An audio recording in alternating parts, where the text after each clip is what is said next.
Assalamualaikum warahmatullahi wabarakatuh. Perkenalkan, nama saya Haris Andika Arbi.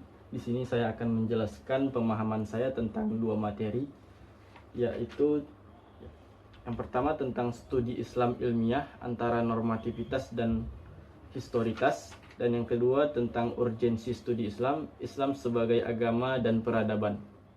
Baiklah, langsung saja akan saya jelaskan materi pertama, studi Islam ilmiah antara normativitas dan historitas. Pengertian normativitas dan historitas. Normativitas berasal dari bahasa Inggris, yaitu norm, yang berarti norma ajaran, acuan, ketentuan tentang masalah yang baik dan yang buruk, yang boleh dilakukan dan yang tidak boleh dilakukan. Sedangkan historitas atau sejarah adalah kejadian dan peristiwa yang benar-benar terjadi pada masa lampau atau peristiwa penting yang pernah terjadi. Pengelompokan Islam normatif dan Islam historis menurut Nasir Hamid Abu Zaid dibagi menjadi tiga. Yang pertama adalah wilayah teks asli Islam, yaitu Al-Quran dan Sunnah Nabi Muhammad SAW. Yang kedua adalah pemikiran Islam yang merupakan ragam penafsiran terhadap teks asli Islam. Dan yang ketiga adalah praktik yang dilakukan kaum muslimin. Praktik ini muncul dalam berbagai macam dan bentuk sesuai dengan latar belakang sosialnya. Dan yang terakhir, hubungan dan perbedaan Islam normatif dan Islam historis. Hubungan dan perbedaan normatif dan historitas. Hubungan normatif dan historitas dalam studi keislaman hanya dapat dibangun secara sistematik dengan menggunakan model gerakan tiga pendekatan secara sirkuler, di mana masing-masing dimensi dapat berinterkomunikasi satu dengan yang lainnya. Perbedaannya adalah ketika Islam dilihat dari sudut normatif, maka Islam merupakan agama yang di dalamnya berisi tentang akidah dan muamalah. Sedangkan dari sudut historis, maka Islam tampil sebagai sebuah disiplin ilmu. Selanjutnya, materi kedua, urgensi studi Islam sebagai agama dan peradaban. Studi Islam adalah usaha sadar dan sistematis untuk mengetahui dan memahami serta membahas secara mendalam seluk-beluk atau hal-hal yang berhubungan dengan agama Islam, baik ajaran, sejarah maupun praktik-praktik pelaksanaannya, secara nyata dalam kehidupan sehari-hari sepanjang sejarahnya.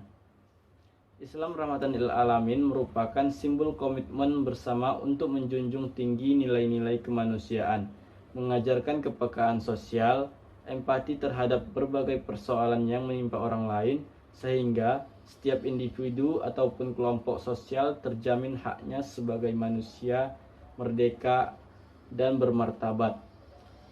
Islam sebagai peradaban dikenal dengan ciri toleran ajaran dan risalahnya yang universal tentang kesatuan bentuk atau jenis manusianya. Hubungan Islam sebagai agama dan Islam sebagai peradaban.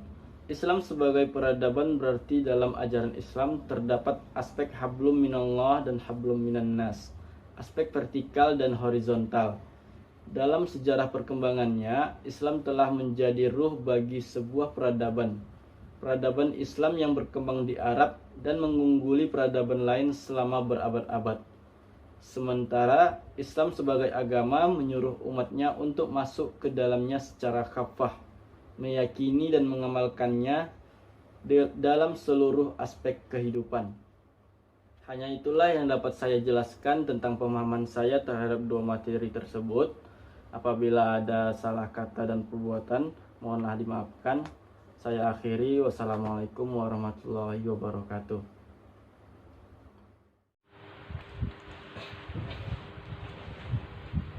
Bismillahirrahmanirrahim. Assalamualaikum warahmatullahi wabarakatuh. Alhamdulillah, nahmaduhu wa nasta'inuhu wa nastaghfiruh wa na'udzu billahi min syururi anfusina may yahdihillahu fala mudhillalah wa may yudhlil fala hadiyalah. Amma ba'du, puji beserta syukur sama-sama kita kepada Allah Subhanahu wa taala. Shalawat berikan salam kepada nabi besar kita, yakni Nabi Muhammad SAW. Langsung saja, saya tidak akan panjang lebar. Di sini saya akan menjelaskan dua materi yang telah dipelajari dalam pembelajaran mata kuliah metode studi Islam. Sebelum ke materi, saya akan memperkenalkan diri terlebih dahulu. Nama saya Janjan Fauji, dari Prodi Ilmu Komputer, Fakultas Sains dan Teknologi, Universitas Islam Negeri Sumatera Utara. Langsung saja, di sini saya akan menjelaskan dua materi yang telah dipelajari dalam mata kuliah metode studi Islam. Yang pertama yaitu studi Islam dalam perspektif kontemporer, dan yang kedua Islam sebagai sumber kajian Al-Quran dan hadis dalam praktik ilmu pengetahuan. Langsung saja masuk ke materi yang pertama, yaitu studi Islam dalam perspektif kontemporer. Pengertian studi, pendekatan studi komparatif dalam Islam. Studi Islam atau Islamic Studies dapat dikatakan sebagai usaha untuk mempelajari hal-hal yang berhubungan dengan agama Islam. Dalam kata lain, usaha sadar dan sistematis untuk mengetahui dan memahami serta membahas secara mendalam tentang seluk-beluk atau hal-hal yang berhubungan dengan agama Islam, baik berhubungan dengan ajaran, sejarah, maupun praktik-praktik pelaksanaannya secara nyata dalam kehidupan sehari-hari sepanjang sejarahnya. Usaha mempelajari agama Islam dalam kenyataannya bukan hanya dilaksanakan oleh kalangan umat Islam saja, melainkan juga dilaksanakan oleh orang-orang di luar kalangan Islam. Dan selanjutnya pengertian modernisme Islam.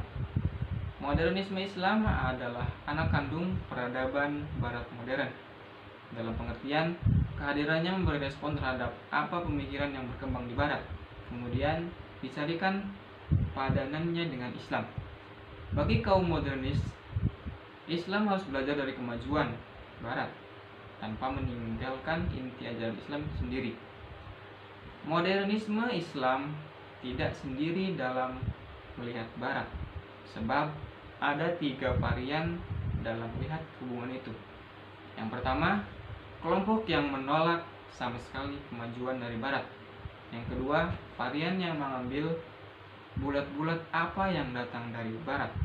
Dan yang ketiga, varian yang merespon ide Barat secara optimis. Yang selanjutnya, pengertian postmodernisme.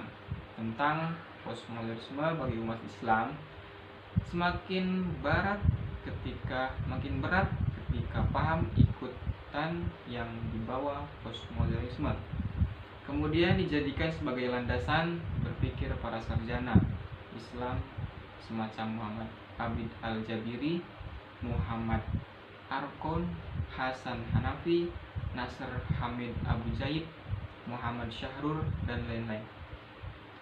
Di tangan para sarjana Islam kontemporer ini, postmodernisme berhasil menancapkan pengaruhnya dalam kajian Islam.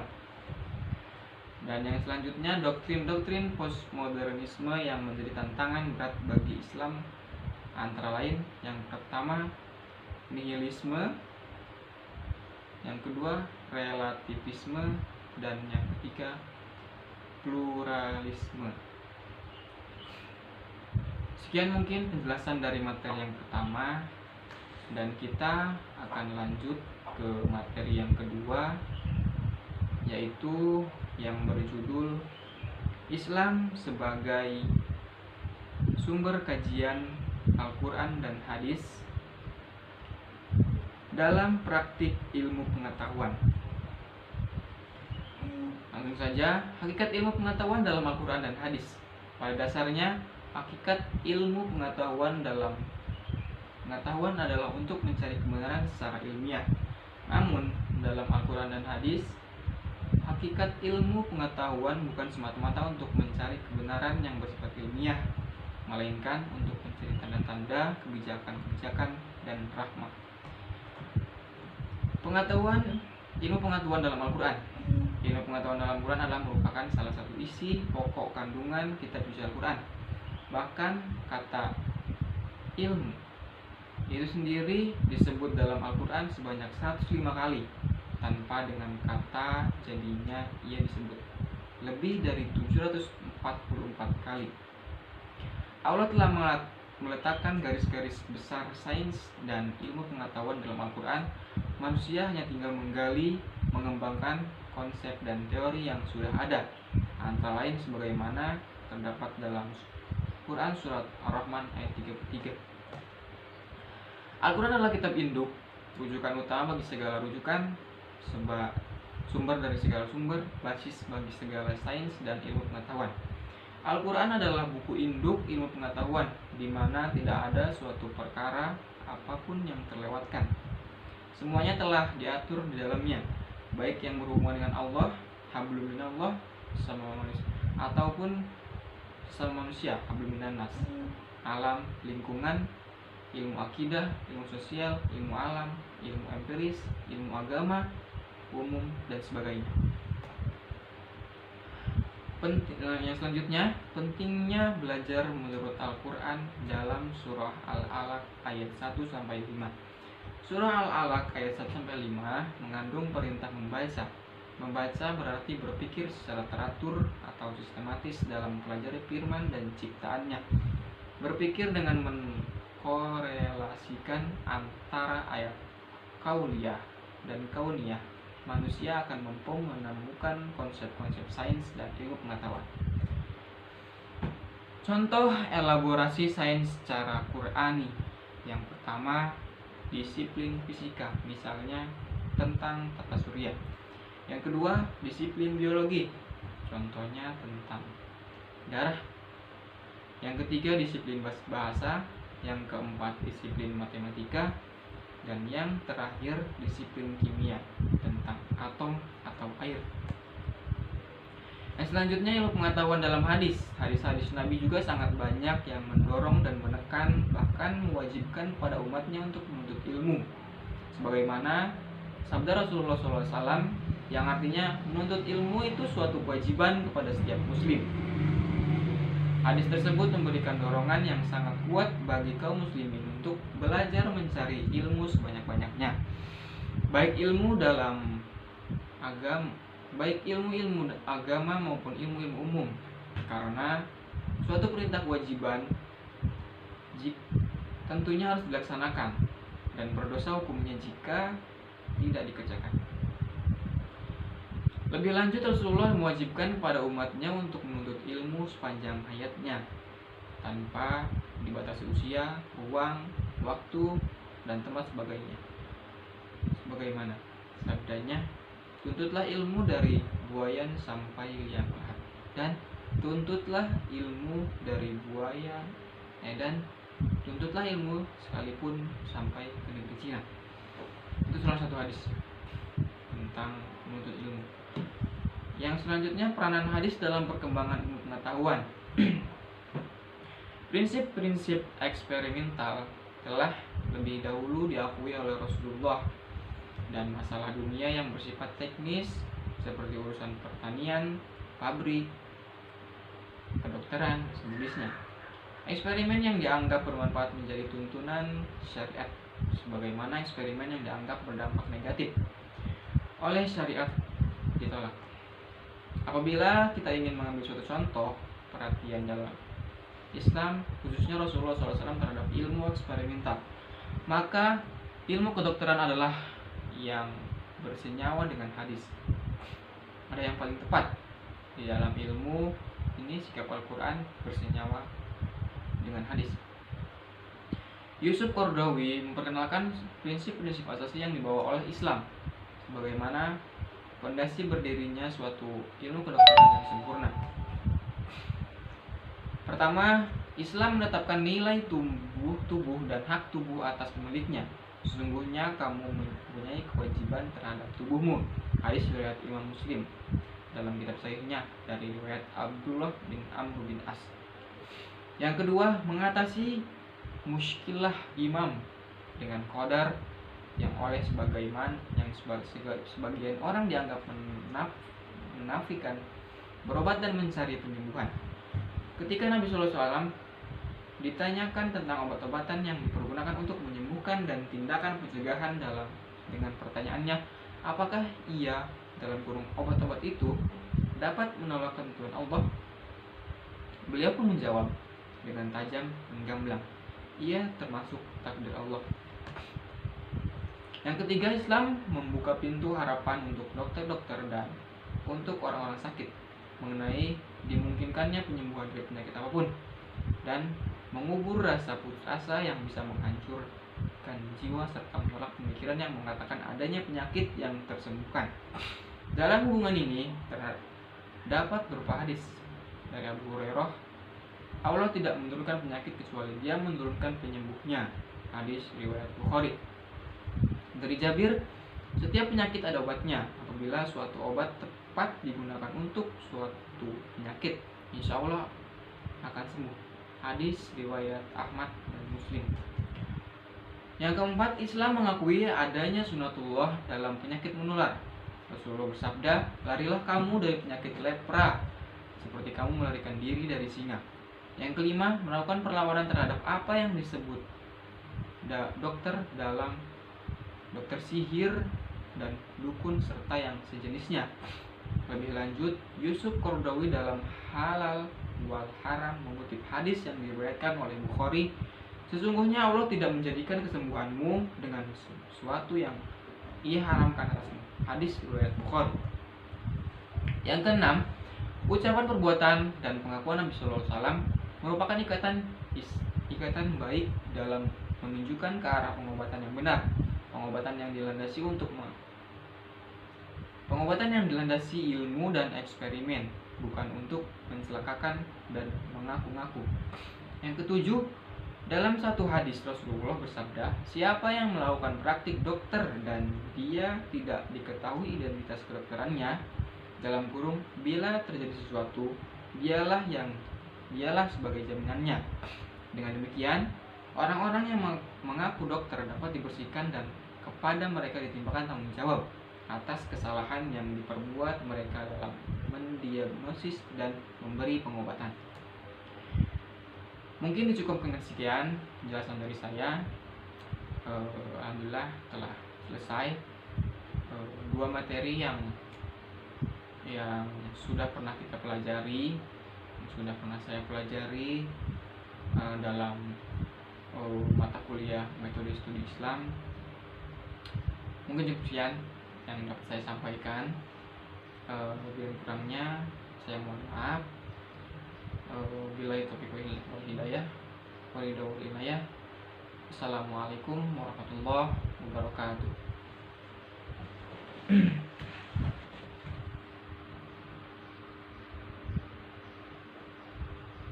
Bismillahirrahmanirrahim. Assalamualaikum warahmatullahi wabarakatuh. Saya Asnan Habib Siregar akan menjelaskan materi kelompok 7 mengenai Islam normatif dan Islam historis. Yang pertama, pengertian Islam normatif. Islam normatif adalah Islam yang benar, yaitu yang bersumber dari firman Allah Subhanahu wa taala. Islam dikatakan benar adalah Islam yang bersumber dari Al-Qur'an dan As-Sunnah ataupun hadis. Islam normatif memiliki berbagai tradisi, yaitu teologi, tafsir, tasawuf, filsafat, dan fikih. Yang kedua, pengertian Islam historis. Historis dalam Kamus Besar Bahasa Indonesia bermakna sejarah, kejadian yang ada hubungannya dengan masa lampau. Kajian Islam historis melahirkan tradisi atau disiplin studi empiris, antara lain antropologi agama, yaitu pemahaman tingkah laku manusia beragama yang berhubungan dengan kebudayaan. Sosiologi agama, pemahaman sistem relasi sosial masyarakat yang berhubungan dengan agama. Psikologi agama, pemahaman aspek-aspek kejiwaan manusia yang berhubungan dengan agama. C. Pengelompokan Islam normatif dan historis. Di saat melakukan penelitian Islam, utamakan kejelasan Islam mana yang akan diteliti, Islam normatif ataupun Islam historis. Istilah yang hampir sama antara keduanya adalah Islam sebagai wahyu dan Islam sebagai hasil sejarah. Sebagai wahyu yang dimaksudkan adalah wahyu ilahi yang diwahyukan kepada Rasulullah Shallallahu Alaihi Wasallam. Selanjutnya saya akan menjelaskan materi dari kelompok 3 mengenai studi Islam dalam konteks pengetahuan ilmiah. Ilmu pengetahuan merupakan hal yang tidak dapat dipisahkan dari ajaran agama Islam. Sebab kata Islam itu sendiri dari kata aslama, yang artinya tunduk ataupun patuh, mempunyai makna tunduk ataupun patuh kepada kehendak ataupun ketentuan dari Allah Subhanahu wa taala. Dalam surat Ali Imran ayat 83, Allah menegaskan bahwa seluruh isi jagat raya baik di langit maupun di bumi selalu berada dalam keadaan Islam. Artinya tunduk ataupun patuh kepada aturan-aturan ilahi. Itulah sebabnya kata alam dan ilmu mempunyai akar huruf yang sama. Ain, lam, mim. Ilmu bukan sekedar pengetahuan, tapi merangkum sekumpulan pengetahuan berdasarkan teori-teori yang disepakati dan dapat secara sistematik diuji dengan seperangkat metode yang diakui dalam bidang ilmu tertentu. Ilmu pengetahuan dan teknologi merupakan salah satu hal yang tidak dapat kita lepaskan dalam kehidupan sehari-hari kita. Kita membutuhkan ilmu karena pada dasarnya manusia mempunyai suatu anugerah yang terbesar yang diberikan oleh Allah Subhanahu wa taala. Hanya kepada kita, manusia, tidak untuk makhluk yang lain, yaitu sebuah akal pikiran. Baik, itu saja yang dapat saya sampaikan. Saya mohon maaf apabila ada salah kata ataupun perbuatan saya. Billahi taufiq wal hidayah. Assalamualaikum warahmatullahi wabarakatuh.